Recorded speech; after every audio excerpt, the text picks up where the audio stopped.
As the sun bled across the horizon, painting the vast savanna in hues of fire and gold, the world seemed to hold its breath. The air, thick with the day's heat, was beginning to cool, carrying on its gentle breeze the scent of dry grass and distant rain. Beside the fallen nomadic lion, the small cub stood a silent, watchful guardian. The great lion's flank was a mess of torn fur and deep gashes, a testament to the brutal fight he had endured. He was breathing, but each breath was a shallow, painful rasp. The cub, his own heart a frantic drum against his ribs, nudged the nomad's massive shoulder with his head. The fur was coarse and matted with blood. He looked up at the lion who had become his entire world, his teacher, his shield, his only family under the endless sky. A soft, trembling question escaped his lips, barely a whisper against the vast silence. Will you be okay? For a long moment, the nomad didn't respond. His eyes, usually so full of fierce light, were clouded with pain. But then, a flicker of that old fire returned. A weak, weary smile touched his lips, a ghostly imitation of his usual confident grin. He managed a low rumble, a sound that was meant to be reassuring. I've survived worse, little one. He shifted, a wave of agony passing over him. But tonight, we rest.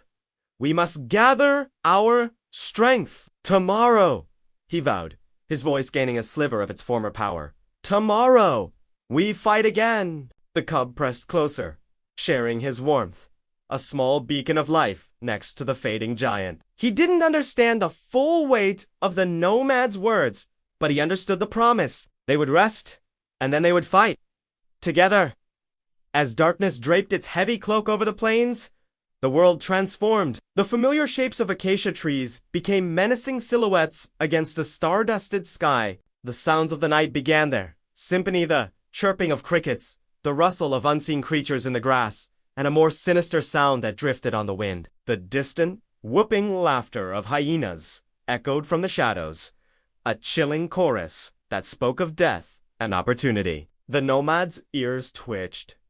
Even in his weakened state, his senses were sharp, honed by a lifetime of survival. He could smell it in the air, heavy, musky scent that was both familiar and dreaded. It was the scent of arrival, a powerful male lion. The scent of danger.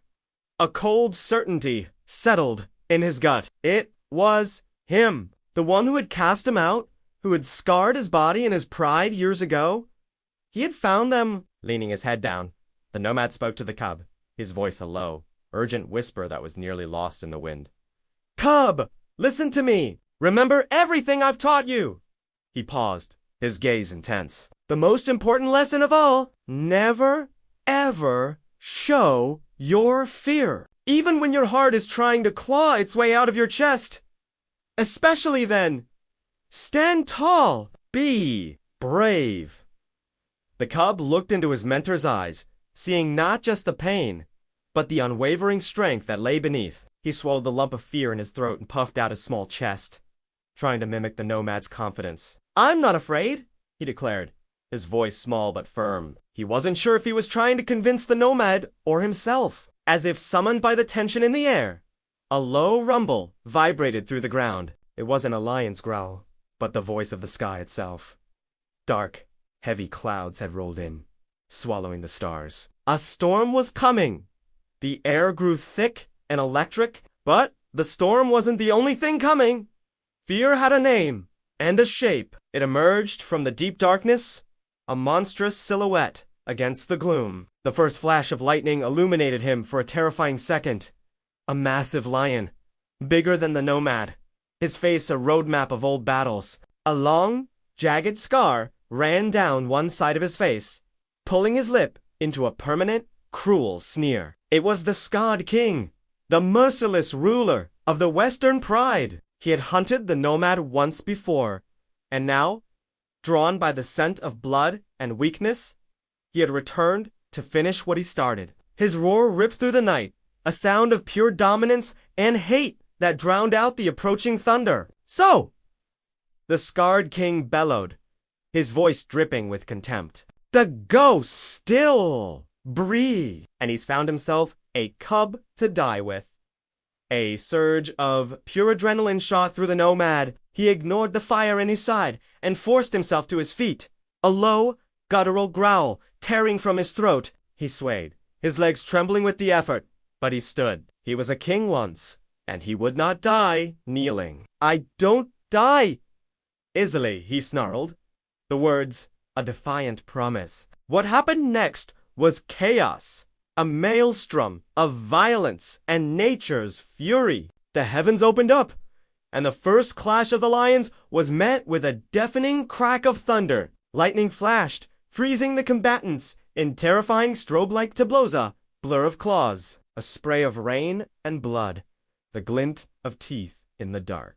The ground shook with their roars and the impact of their powerful bodies. Dust and mud churned into a thick soup under their paws. The cub, terrified, scrambled for cover behind a fallen log, peering through a crack in the wood. His heart hammered against his ribs, a frantic rhythm against the symphony of the storm and the battle. He saw flashes of the fight the Nomad, using his experience, dodging and weaving, striking with precision. But the scarred king was a brute, a force of raw, relentless power, battering the already injured Nomad with heavy, crushing blows. Then, as suddenly as it began, it was over. The roaring ceased, replaced by the heavy panting of exhausted fighters and the steady drumming of rain on the leaves. A profound silence fell over the clearing, thick and heavy with unspoken outcomes. The cub held his breath, his ears straining.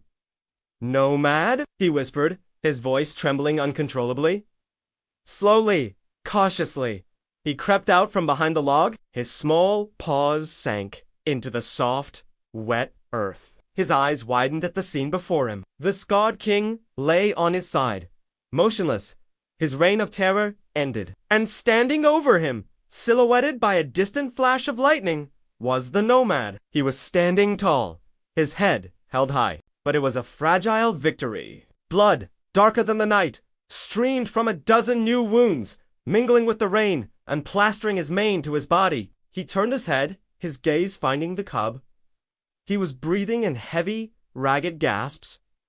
"This world," he panted, each word a struggle. "This world belongs to the brave little one. It belongs to those who stand and fight, even when they are afraid." He took a shaky step towards the cub. "Remember that!" And then his strength finally gave out. His legs buckled, and he collapsed to the ground, not with a crash, but with a slow, heavy finality. The cub cried out and rushed to his side, nudging his face, his mane, desperate for a response. But there was none. As the last rumbles of the storm faded into the distance and the rain softened to a gentle drizzle, a profound change was taking place within the small cub. The fear that had paralyzed him was gone, burned away, and replaced by something new. A sorrow so deep it felt like a physical ache, but beneath it, a nascent strength, a fierce and unyielding resolve. He was no longer just a lost cub. He was the heir to a legacy of courage, the keeper of the Nomad, Esafina Resin. He was the heir of the wild.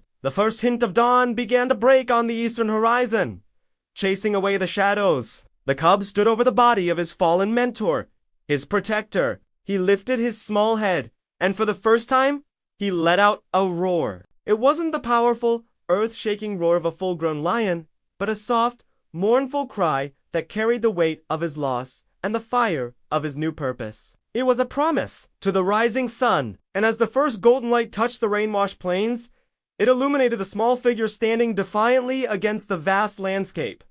A legend was born. The cub of the Nomad.